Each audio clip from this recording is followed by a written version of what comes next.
Yon. So, kamusta po mga ka-Streetwise? Ako po si Takeru Miyamoto at welcome po sa aking munting channel.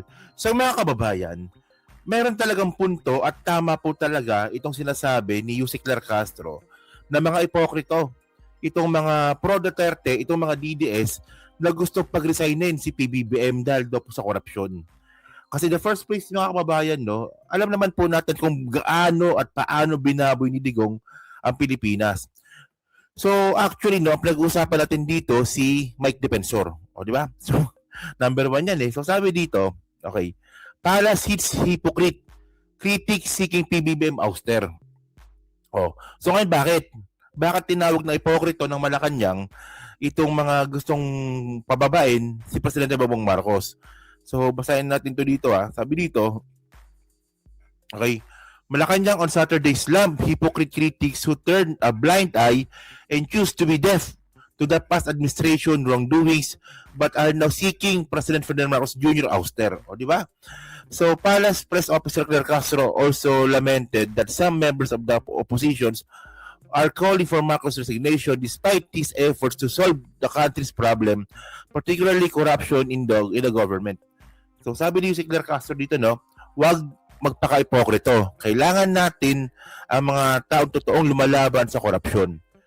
So, alam naman po natin mga kababayan na kabulshitan lang po ito sinasabi ng mga DDS no, na sila po ay anti-corruption. Kasi in the first place, no, kung kayo po talaga anti-corruption, dapat kahit sino presidente, babatikusin nyo kapag may corruption. Ang problema, si Digong umamin na may corruption. Si Digong umamin na corrupt. Pero bakit tahimik itong mga buwaka ng inang mga to? Di ba? So, ngayon, mas maganda may video dito si Yusek there para mapanood natin, no? So, tinan nyo to. Pong motorcade,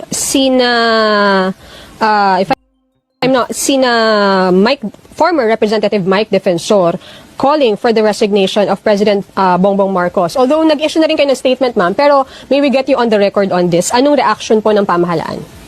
Bakit sila nagmo-motorcade? Kumakalaban sila sa korupsyon? Tama? Diba? Hindi ba yun napaka-ipokrito on their part?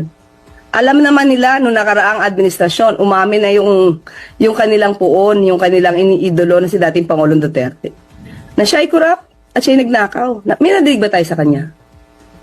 Tama, di ba? So, ito yun eh.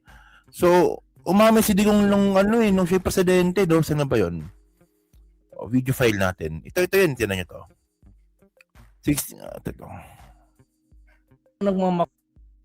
seconds video lang naman to, pero ito yung sinabi ni Digong, di ba? Hindi ako nagmamakalinis. Marami rin akong nanakaw puro naubos na. O, di ba? So, actually do, ito yung mga hindi kaya sagutin ng mga bobong mga DDS eh. No, na anti-corruption daw po sila, kaya resign BBM, impeach BBM daw. Pero, paano nyo didibang to na si Digong mismo umamin na siya'y kurakot? Siyempre, alam na po natin kung ano pandibang nila dyan. Ikaw naman Takeru eh, nagbibiro lang naman si Digong dyan. So, ganon. So, actually, no, hindi ko talaga makuha yung point eh, no? Kasi, so, paano nyo nalaman kung kailan nagbibiro o seryoso si Digong? Di ba? So, hindi, kasi ang point natin dito, no, kung anti-kurakot talaga itong mga anti-BBM ngayon, anti sa presidente, isa na din po mga kababayan, no, yung mga nakinabang ng panon ni Digong. Kasi tinan ninyo sino-sino ba yung mga anti-Duterte na yan? Unang-una, si Jing Paras, appointee ni Digong. Di ba? O, tapos sino ba yun? Yung Air Force na sundalo, yung Air Force, di ba, na nakasuhan din nung nakaraan. Appointee din po ni Digong din po yun. Di ba? Saan ang pangalan nun? Si Romy Pokis. O, di ba? Mike Defensor, Tuta ni Gloria. So, alam niyo mga kababayan, no? Mga mga nakinabang to ng panahon ni Digong.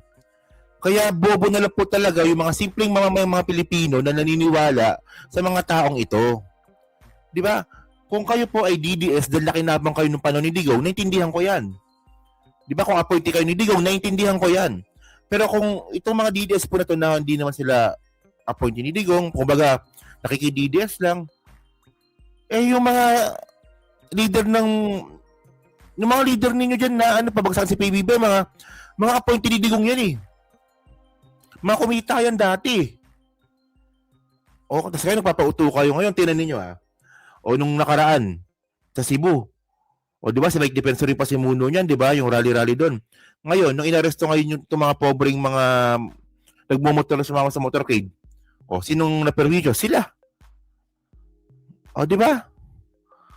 Oh, so continue natin sinabi yung music there, no? So, hypocrite talaga, hypocrite yung mga yan eh. Okay. Ito sa mga umiidolo kay dating Pangulong Duterte. Di ba Pala, sige. hindi ba parang naging enabler pa sila sa issue ng korupsyon? Nandiyan yung issue ng corruption about formally. Nadinig mo ba sila? So ngayon sila lalaban sa korupsyon na ang Pangulo ang nanguna para maimbestigahan tong flood control projects na maanomalya. Nung binanggit ni dating Pangulong Duterte na maraming ghost projects sa kanila, year 2020 pa, sumigaw ba sila? Nagrally ba sila? So, sasabihin nilang kumakalaban sila sa maanumalya at sa So yun yung year 2020 pa na sinasabi ni Yusik there, ito po yun. Noong umamin po si Digong na talaga may kurakot po sa DPWH. Ito, panoorin nyo to. Saan ba yun? Sige. Ito. Ang pinaka-racket dyan is yung ghost project. O, di ba? So walang delivery ghost project. Marami yan. Oh, 2020 pa lang mga kababayan Ito yung sinasabi ni Yusik there 2020 pa lang, alam na ni Digong at pinagkalat niya na yun sa Pilipinas na mayroong ghost project at DPWH. So yun, so ano na? Akala ko ba anti-corruption din tong si Digong? Bakit nung nalaman mo may corruption sa DPWH, wala kang man lang sinibak? Wala kang man lang tinanggal? Di ba? Tinakot-takot mo lang sila pero ang point natin dito, di ba? Double standard po talaga itong mga DDS. Ganun po talaga kasimple yun na basta double standard sila. Di ba? Wala silang paninindigan. Ito sinabi na ni Digong 2020 na meron na talagang kurakot sa DPWH. Karamihan yan, it's the regional director. Ipapalabas nila na may project ito, but wala. So tama, di ba? Regional director, sila Henry Alcantara. Di ba? So ngayon, continue natin yung sinasabi ni Yusek Clear. Okay na ba? Natin. Patapos na tato na pinangunahan ngayon ni dating Pangulong Duterte. Huwag silang sumausaw ng ganyan. Dapat nung pa sila sumigaw. 2016 to 2022, dapat nag-iingay na sila. Pero tumahimik sila. Hindi ba? So simple lang ng mga kababayan kung anong gusto ng mga nagrarally po na to. So yun nga po mga ka-streetwise, kitang-kita ngayon natin yung pagiging double standard po talaga ng mga DDS ngayon. Di ba? Actually marami yan marami silang sinisita na nangyayari din naman ng panahon ni Digong. For example, di ba, pinagkalat nila yung MOOE na pagdanakaw daw po yan. Panahon ni Digong may MOOE na. Di ba? So, by the way, mga babayan, ang pinupoint nga natin dito, itong mga bobang mga DDS na nakinabang nung panahon ni Digong, sila rin naman pala ang nagagalit ngayon. Kung sa pababayin si Presidente Bongbong Marcos, malinaw na po kung anong intensyon doon. Ang intensyon doon kasi is nakinabang sila nung panahon ni Digong, hindi na sila makaporma ngayon. Ganun na naman kasimple yun Mo si Chavit, di ba? Nakinabang nung panahon ni Digong yan. Yung isang kaso niyang plunder, na-absuelto. Ngayon, dikit ang dikit kay PBBM, may kahit anong dikit niya, hindi siya pinapansin. Tapos yung Metro Walk, mukhang babayaran pa ata ni Chavit. Mukhang si Chavit pa yung magbabayad sa gobyerno kasi ano pala yun? Kasama pala yun sa mga na-sequestered noong 1987, di ba? So si Chavit talaga So yun mga kababayan, so kayo po na masabi nyo nga po dito sa pagiging double standard nga po ng mga pro-Duterte admin or pro-Duterte vloggers, di ba?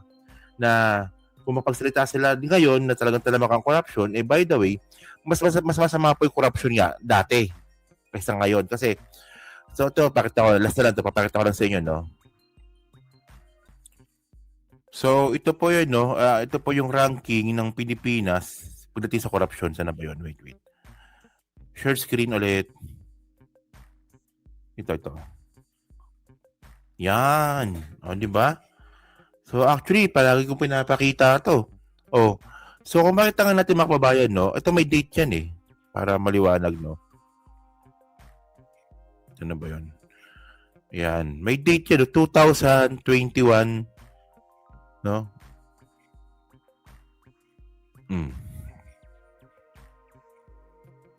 Ayan. Di ba? Wait.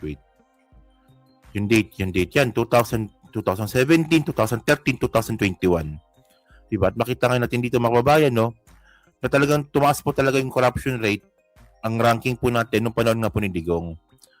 So, hindi lang ito basta-basta naramdaman natin. So, may data po talaga nakakakibat dito. Na talagang kurakot po talaga nung panahon ni Digong. Diba?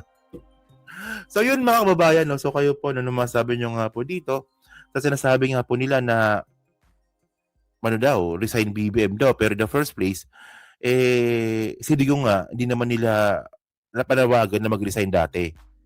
O, di ba? Kasi nga, nakikinabang sila. Di ba? So, ayun mga kababayan. So, kayo po noon, ano bang masabi nyo nga po dito sa plano nila na pag-resign si PBBM na in the first place, no, mas malala po yung nakawa nung panahon ni Digong. Di ba? So, ayun, so pa-comment lang po sa baba at binabasa ko pong lahat yan. At syempre, yan, Steam Replay. So, pa-like po, subscribe. At hindi makalabisan po, share na rin ang content natin ngayon, no? So, thank you mga Streetwise. Kita na ulit tayo sa susunod na nating content. So, thank you, salamat, and bye-bye.